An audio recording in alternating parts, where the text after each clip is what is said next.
How to make a payment on Capital One. So you can pay anyone in the United States that you would normally pay by check, automatic debit, or cash. To do this, you need to set up Bill Pay.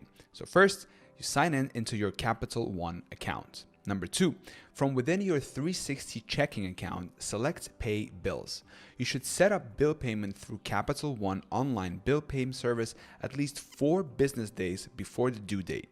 Number 3, locate vendor name and follow the steps there to set up recurring payment from your new Capital One checking account. Number 4, if you pay your bill from another bank account, you should sign in to your old bank account and remove the recurring payment from there.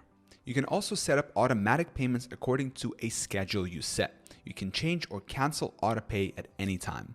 To do this, first sign into your Capital One account. Number 2, from within your 360 checking account, select Pay Bills. Number 3, locate vendor name and follow the steps there to set up a recurring payment from your new Capital One checking account. Number 4, when a company or person has been chosen for payments, you can then select Set up Autopay. Number 5, enter the amount, first send on date, frequency, and duration for your payments.